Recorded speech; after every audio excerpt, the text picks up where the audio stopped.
after returning to action and squashing Bianca Belair at SummerSlam, Becky Lynch has looked unstoppable. Now, with her recent win over Liv Morgan at Day 1, her potential WrestleMania plans were revealed on Wrestling Observer Radio. They booked it not to kill Liv Morgan off, and to go again, because I don't know this, but I think the Mania match is probably Bianca Belair versus Becky Lynch. So they need something to take time, because they don't want to do that match before Mania, if that is your big Mania match. So you have to keep this thing going for as long as you can.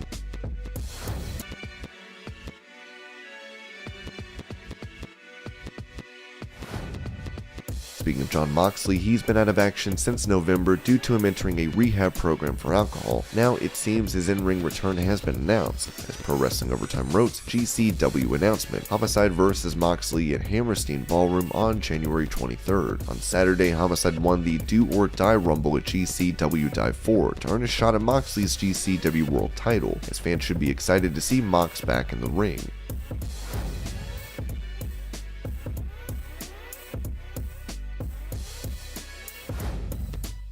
While there have been many debates about who is the all-time great of pro wrestling, an article was recently put out saying Chris Jericho is the current GOAT, as this did not sit well with the Nature Boy Ric Flair. He took to Instagram to write, "You've got to be kidding me. First, it was The Man, and we know who won that. They still don't own it. And now I have to deal with this? Eric Beeston, have you lost your mind? Good lord." Flair previously noted that he has no desire to go back to WWE, with fans having to wait and see what's to come for him.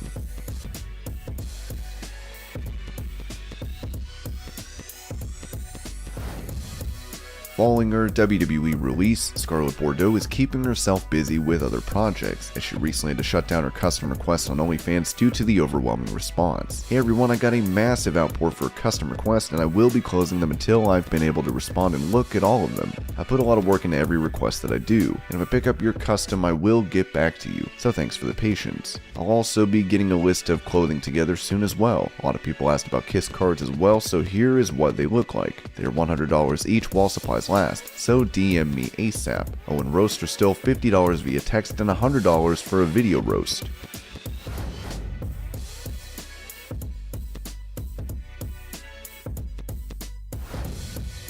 Speaking of the Rhodes family, Cody's wife Brandi has been the chief brand officer of AEW, gotten to have matches, and have her own reality show with her husband Rhodes to the top. With AEW posting a celebratory tweet for hiring Brandi as CBO, fans reacted negatively as they wrote, "Gotta love nepotism. On this day in history, AEW showed that nepotism is alive and well. Talk about not deserving your role, and then proving it.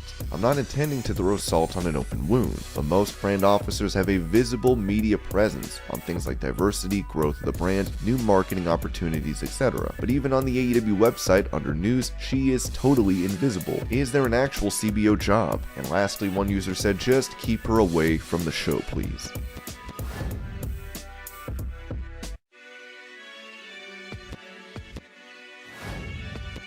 Backstage interviewer for WWE, Caleb Braxton, has been getting attention online from a stalker that has apparently been catfished into thinking they're together, as she gave fans insight into what's been going on, writing, "I've had to block the same person on here using different usernames, and I'm not exaggerating here, 14 times. I've counted. This person is convinced we have a romantic relationship, because they're talking to someone who is pretending to be me. Both sides of this, please stop."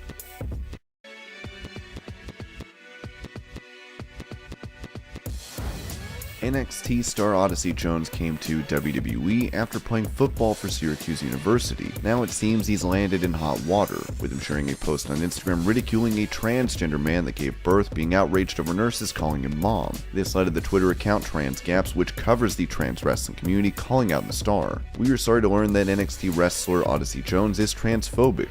We hope he stops being f***ing stupid eventually, and wish him the best in any future not being a stupid piece of endeavors. I'm shocked to hear anything about Odyssey Jones, frankly. I'm shocked anybody pays attention to such a boring performance center graduate." Now, Jones has gone private on his social media accounts.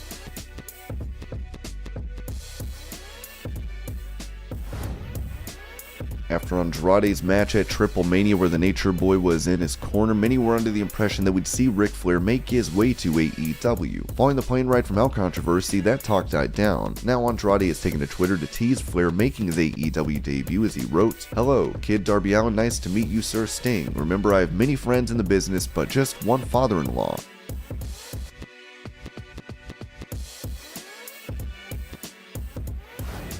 While Jeff Hardy would end up released from WWE, Fightful noted that there were plans for him to go down to NXT. As they reported, Jeff Hardy was originally planned to be the shaman for MSK. Just days before the reveal was to happen, Hardy was released by the company, and Matt Riddle had to rush to film content with MSK to make it work.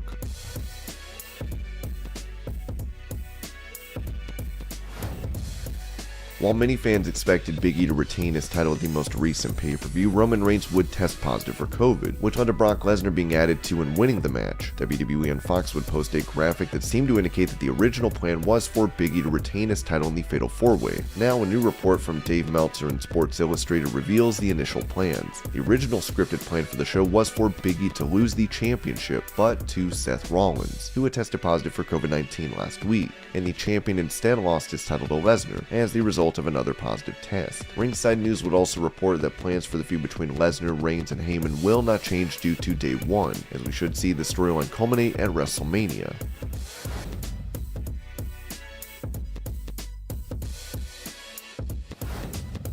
WWE has been rolling in it thanks to the releases stemming from the pandemic and their deal with having SmackDown on Fox and their streaming deal with NBCU. Former WWE writer Freddie Prinze Jr. recently took to his podcast to claim that an executive from Fox told him that WWE wanted the media giant to buy WWE in its entirety. I was talking to a dude who was interviewing to be their COO, or the dude they wanted to interview. They ended up going with Nick Khan. My friend had passed. He just wanted to talk to me about the company. We were talking about the brand and he goes, they wanted us to buy the whole product.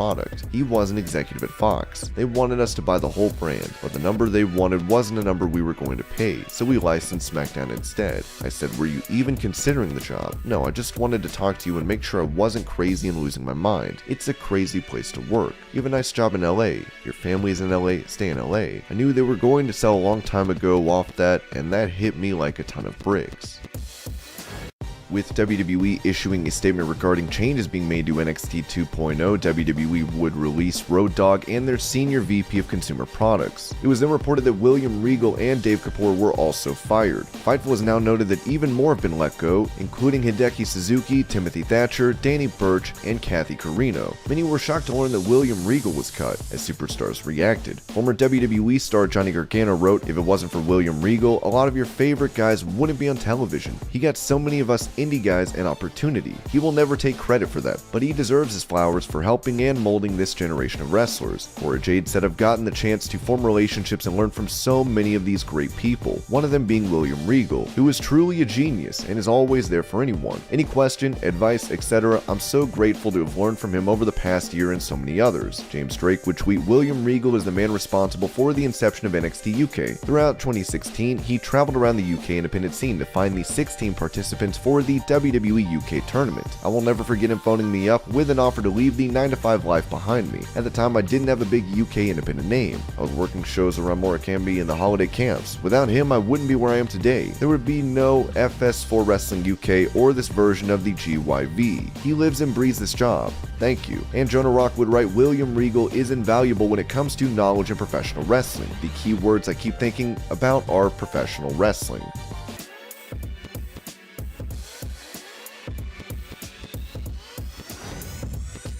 When AJ Styles won the WWE title from Jinder Mahal on an episode of SmackDown, it was a great moment for fans. This would lead to Styles facing off against Brock Lesnar at Survivor Series in a champion versus champion bout. Dave Meltzer talked about this on Wrestling Observer Radio, noting that the original plan was for Mahal to be champion at the pay-per-view and face Lesnar. Talking about AJ winning the title from Mahal, Meltzer said, you know why they did that? Because Brock did not want to work with him.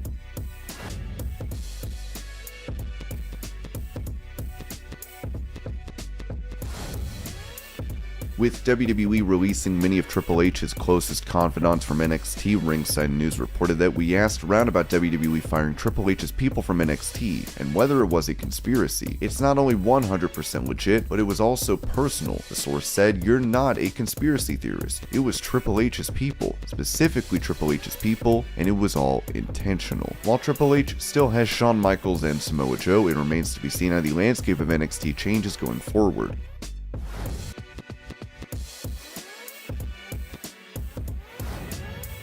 Following these releases, PW Insider reported that there is tension within WWE. I spoke to a few people who work within Titan Tower last night and this morning, and many of them are befuddled, to say the least. Some admitted are angry. Some pointed out that once again, it's not the company it was a few years ago. One even joked that it's Nick Khan's WWE, not Vince McMahon's company, at this point, and wondered what happens if Khan ever does fall out of favor, given that the company has been so gutted under Khan's vision. And should his vision ever end, what happens next? And there would be some really awful growing pains in order to shift it to whatever the next year might be. A lot of the longtime employees are gone, and a lot of people who have migrated over are Nick Khan Knights. No one I spoke to yesterday and today were happy. Many were sad. Many were frustrated. Some don't even know how to guess what might be next.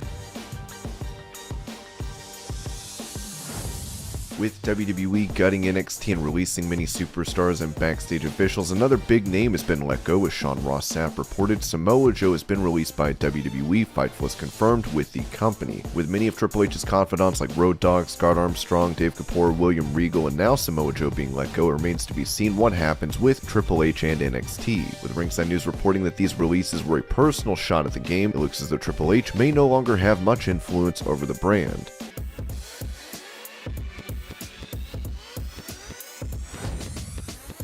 With Ric Flair previously causing a stir over WWE calling Becky Lynch the man, the Observer has reported that WWE has given up on this legal battle. Evidently, the reason Lynch is now big-time Bex and not the man is that WWE gave up in the legal fight over that term with Ric Flair. Flair noted on his show that she's no longer the man because he owns the rights to that name in pro wrestling.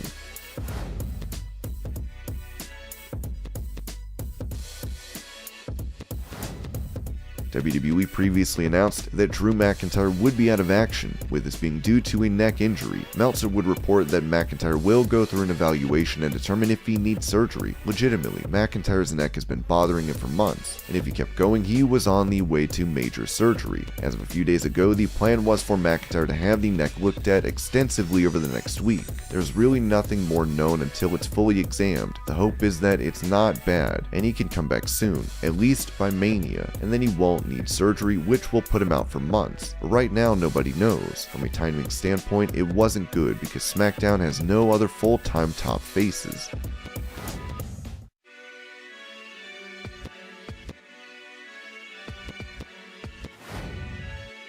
With it revealed on SmackDown that Summer Rae would be returning to WWE to compete in the Women's Royal Rumble, she went on social media to react. Okay, so obviously I can't sleep. I've been on Twitter, and I'm so overwhelmed by the amazing response on Twitter by you guys. Oh my gosh, like, we weren't even supposed to announce that I was going to be in the Rumble. It was going to be a surprise, and then I found out a couple of hours ago. So I was really nervous to look on Twitter, because people are mean. Like, people just be mean on Twitter, and the response, everyone was so nice. You guys have me in my feels. Everyone's so hyped. I don't know. I've just been gone so long that I didn't know what the response would be like. I didn't know if it'd be positive or negative, and it's just so good. Thank you so much. All my friends are being so supportive, and just the fans, like, Wrestle Twitter's just insane, and I'm just so excited. And now I'm happy that I don't have to keep this a surprise until the end of the month.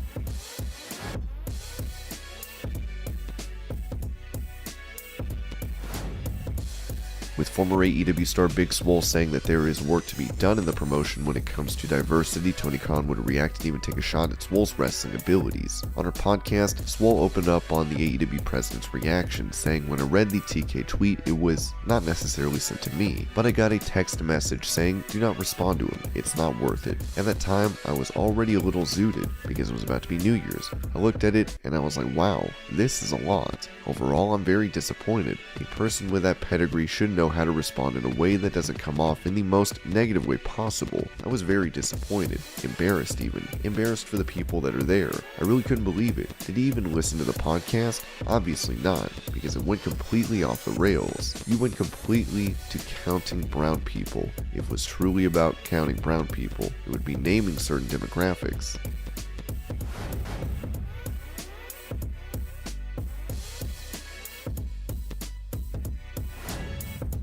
With WWE releasing many of Triple H's confidants such as William Regal, Samoa Joe, Road Dogg, and more, Ringside News reported that these cuts were a personal shot at the game. It would even be noted that these releases led to many stars feeling depressed. As PW Torch is now added to this noting, I've talked with people who had said Triple H was building his team that he would bring with him to the main roster, and if his day came to run the main roster, he wanted his group of people. At some point, it was thought that it would include William Regal and Gabe Sapolsky and Road Dogg, and they're gone. NXT just isn't what it once was. I've heard just a little about Triple H's reaction to all of this, and nothing super reportable other than it sounds like he's bummed out.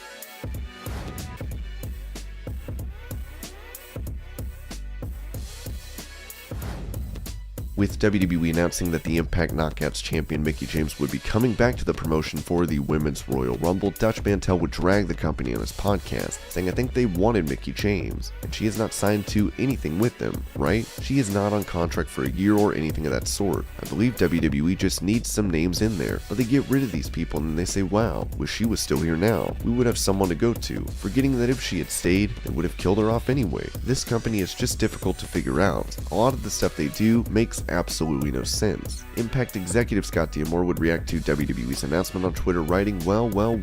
Congrats to Impact Wrestling's Knockouts World Champion Mickie James, and congrats to WWE for finally walking through the forbidden door. Welcome to the party. See what Hard to Kill tomorrow on Fight TV. Mickie James is Impact Wrestling's blessing to carry the Knockouts World title belt into the Royal Rumble, and as you saw, WWE respects her as a world champion, but Mickie has to get by Deonna Purrazzo at Hard to Kill tomorrow, or she goes to the Rumble 6 pounds lighter. The Impact Wrestling Twitter account would also add, wow, if Mickie James defeats Deonna Purrazzo at Hard to Kill on Fight TV tomorrow night, she walks into the WWE Royal Rumble with the Impact Knockouts World title belt. In the last 12 months, Impact has worked with AEW, NWA, New Japan, AAA, WWE, and tomorrow at Hard to Kill, the Ring of Honor World title will be defended in an Impact ring.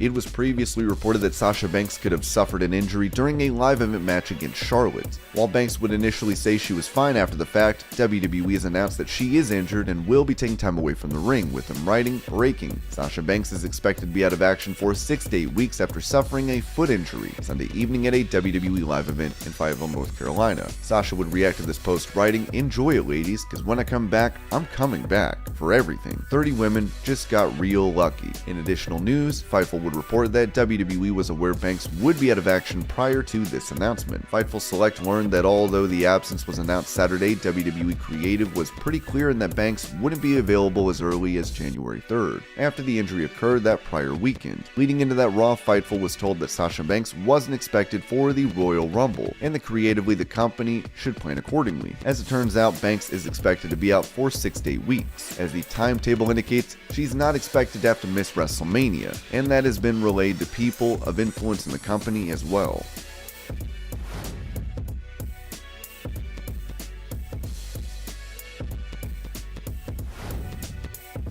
The Forbidden Door talk has got everyone hyped up, but when it comes to WWE working with AEW, it seems only to be for documentaries at this point, with Ringside News reporting there's a theory going that WWE is working with Impact Wrestling to get back at AEW. False. We were told that AEW is in discussions about projects with John Laurinaitis. WWE wants to use AEW talent for some upcoming documentaries they are doing. They're playing nice. Of course, this all stems from Mickie James being signed to Impact and being set to make an appearance for WWE. As Steve Carrier would add, Mickie James coming back for the Rumble is an example of a big changing policy in WWE. We were told that when Laurinaitis reached out for her to be in the Rumble, she told him she's under contract to Impact. Source said that's not an issue anymore. No borders.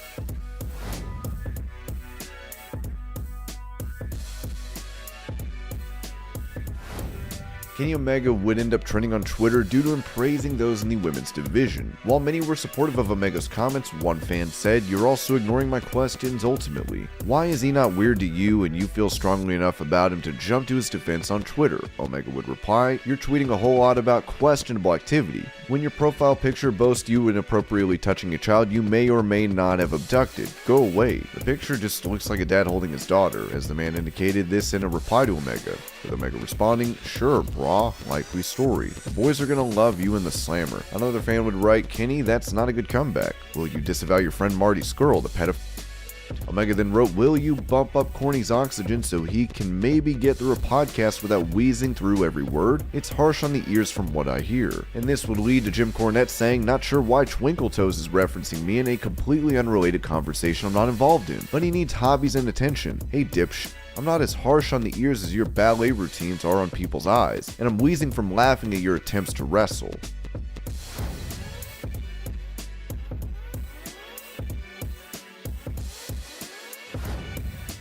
In November, Ric Flair noted on his podcast that Hulk Hogan was dealing with some really bad health issues, as Hogan's longtime manager Jimmy Hart recently gave an update with Briscoe and Bradshaw. Well, he's doing a lot better. Still, after 12 back surgeries, hips, and knees, he's doing so much better. He's been taking this therapy every week, and it's been really improving him more and more, so he can get up and get about pretty good now. He still looks good. He always has the hair and has the tan. His upper body is unbelievable. He always looks the part. He can still do an interview at the drop of a hat. He knows what to say and when to say it. He is such a magnet. People love him no matter where we go. It's crazy.